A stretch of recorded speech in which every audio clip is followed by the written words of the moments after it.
Ça veut dire que l'État a complètement démissionné. Et cette démission n'est pas une démission hasardeuse, c'est une démission objectivée. Le ministre de l'administration territoriale a le chic de faire des effets de manche. On dirait que, je ne veux pas dire que c'est un précipitateur, mais je dis qu'il a l'habitude des effets de manche, des effets d'annonce. Il faut qu'on puisse il faut pouvoir faire du buzz. Cette situation arrange l'État du Cameroun, il ne faut pas se tromper. Mais de manière générale, le peuple, lorsqu'il n'arrive pas à apporter des solutions, transfère parfois sa responsabilité sur les autres. Vous allez entendre qu'il y en a, je vois, qui ne chantent pas l'hymne national, il y en a qui ne respectent pas les emblèmes de la nation. Donc ça veut dire qu'ils vivent en vase clos. Ils sont dans une espèce de monde onirique qu'on ne peut pas s'expliquer. Et ça arrange ceux qui nous gouvernent. Parce que c'est une population de mécontents. Mesdames et messieurs, bienvenue sur notre chaîne Kamer Today. Si vous êtes nouveau, n'oubliez surtout pas de commenter, de liker et de vous abonner. La vidéo que je vous donne à écouter aujourd'hui est celle d'un homme qui a marqué la période électorale d'octobre 2025. Lors d'un plaidoyer monumental, Maître Ngwana, puisqu'il s'agit de lui, a illuminé la salle et a conquis le cœur des Camerounais par une intervention magistrale. Écoutez et réécoutez. Une leçon d'avocature. Maître Ngwana nous revient aujourd'hui pour parler des fléaux qui minent le Cameroun. Et toujours avec brio. Il se comporte comme si c'était à la barre et qu'il défendait un client. Parce que oui, il défend les Camerounais. Il s'oppose à tout ce qui se passe dans ce pays actuellement. Il dénonce l'utilisation politique de la religion. Pour Maître Ngwana, l'Église est un instrument politique.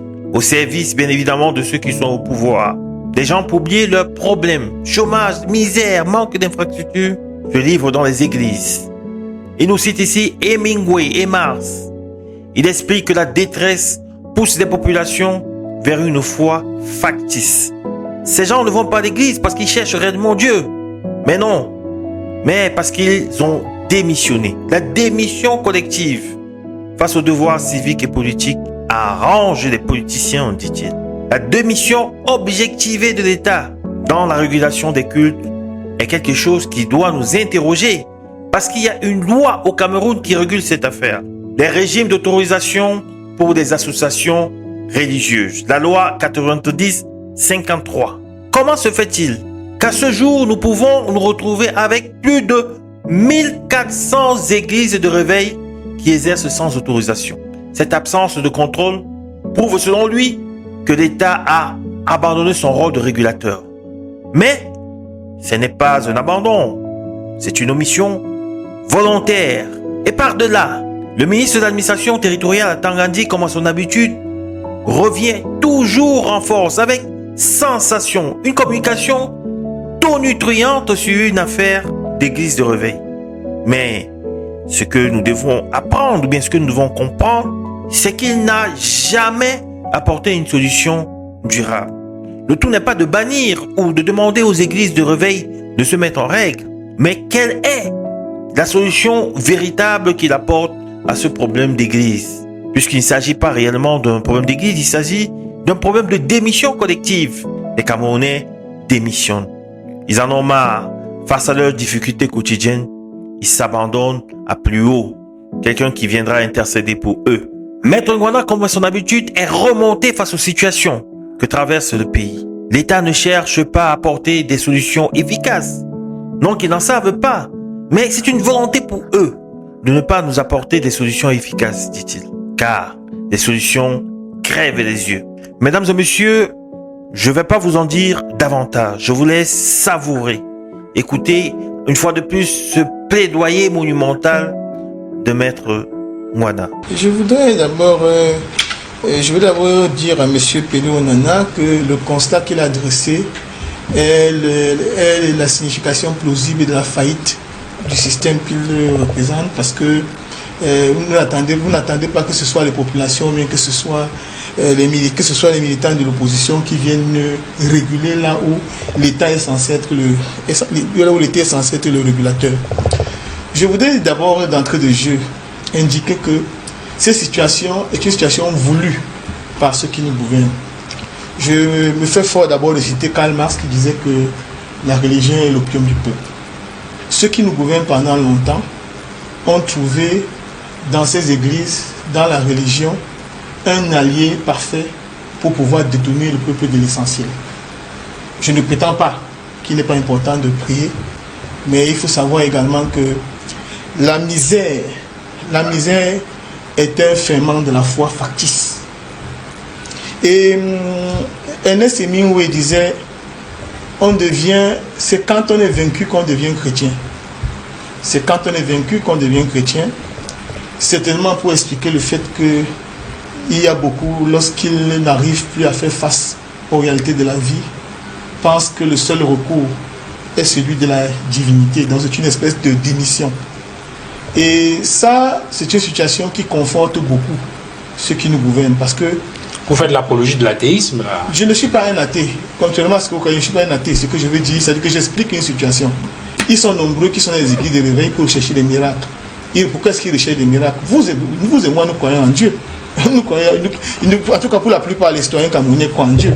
Mais seulement, on ne croit pas en Dieu en espérant que c'est Dieu qui va venir travailler à notre place. On ne croit pas que c'est Dieu qui va venir faire les miracles pour que nous ayons un bon mari, pour que nous ayons une bonne épouse. On ne croit pas que c'est Dieu qui va venir construire les routes au Cameroun. Nous ne croyons pas à cela. Je ne fais pas l'apologie de l'athéisme. Ce que je dis, c'est que malheureusement, elles sont nombreuses, ces personnes-là, qui se retournent vers la foi lorsqu'elles n'arrivent pas à résoudre les problèmes élémentaires de leur vie quotidienne.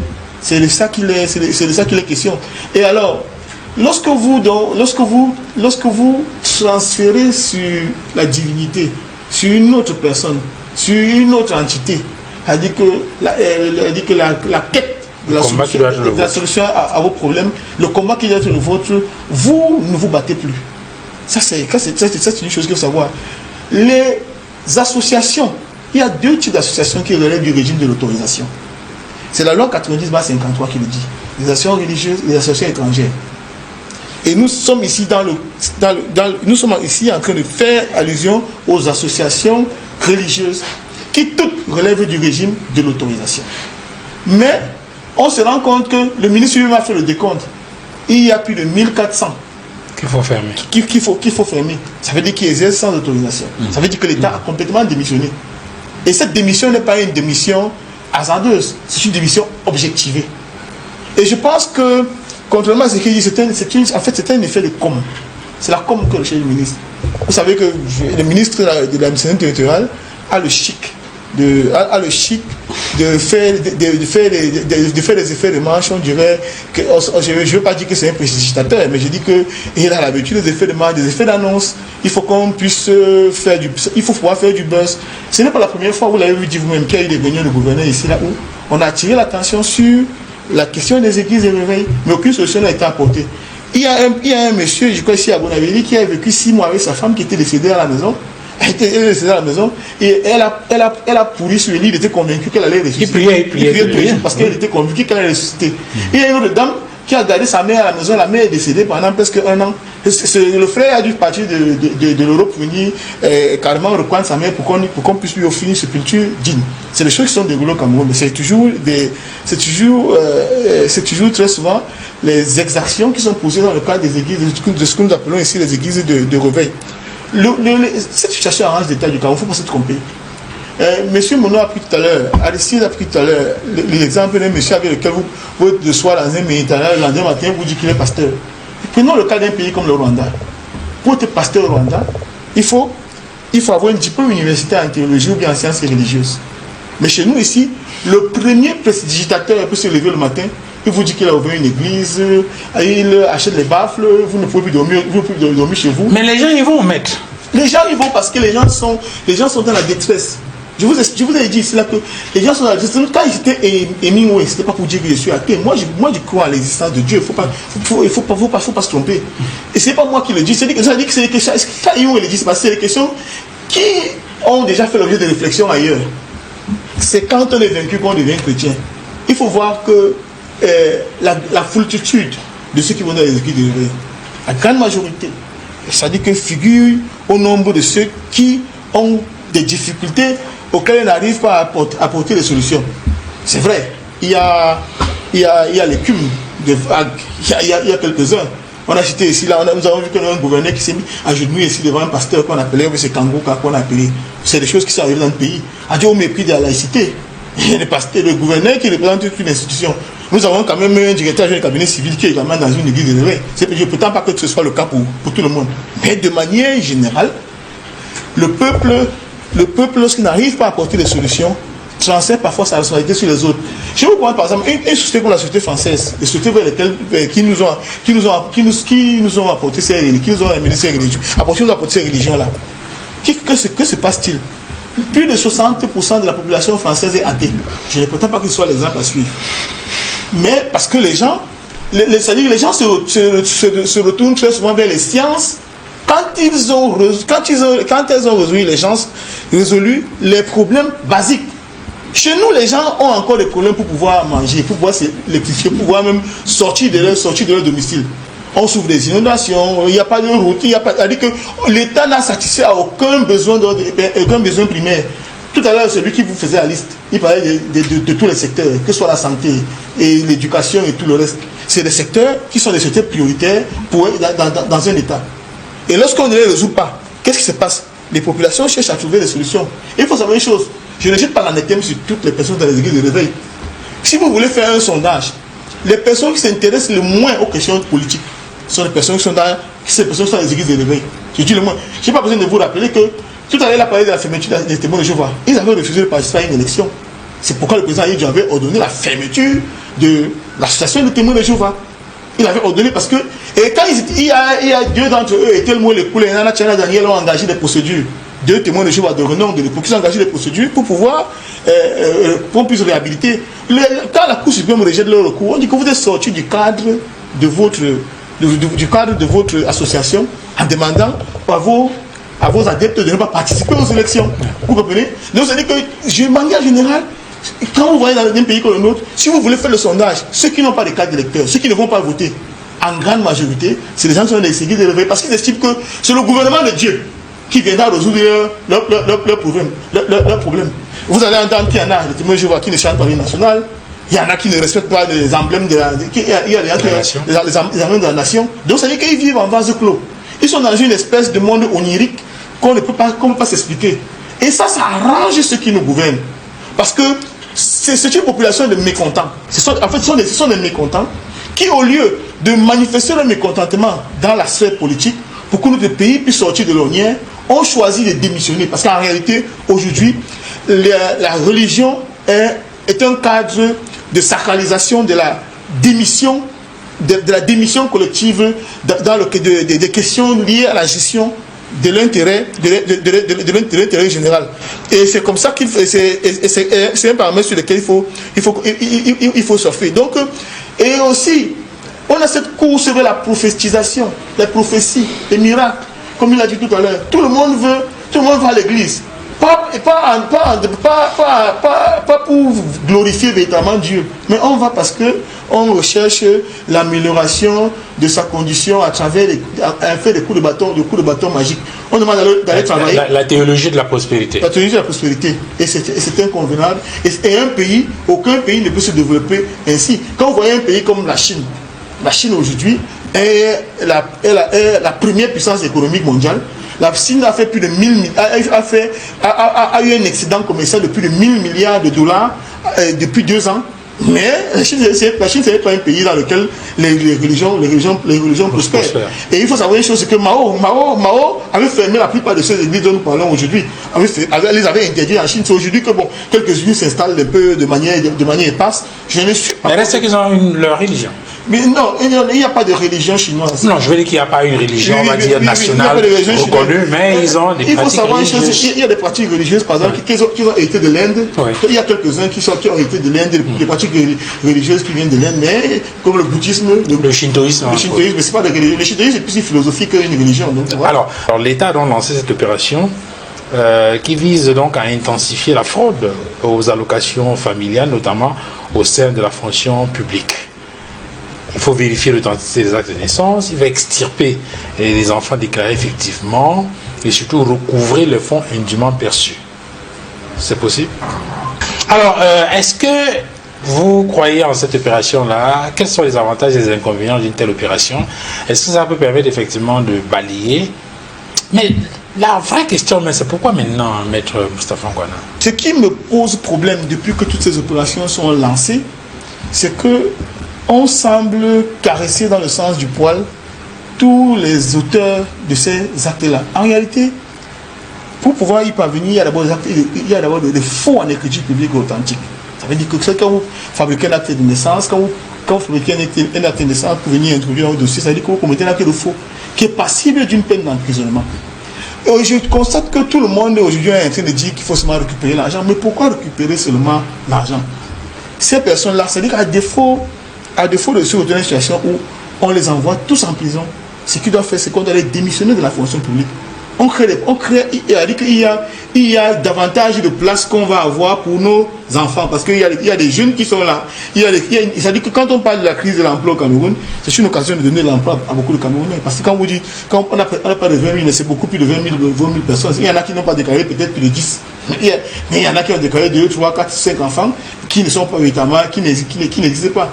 Mais il faut se retrouver dans une situation dans laquelle il y a des sanctions exemplaires. Parce qu'en réalité, il y a un militant du RDPC qui aime parler de la République exemplaire en construction. Mais si on veut parler d'une République exemplaire en construction, il ne faudrait pas que ce soit de manière discriminée. Il faut que tous les secteurs brillent par leur exemplarité pour que les choses soient automatisées, pour que les choses puissent aller dans un sens qui permette à notre pays de pouvoir avancer.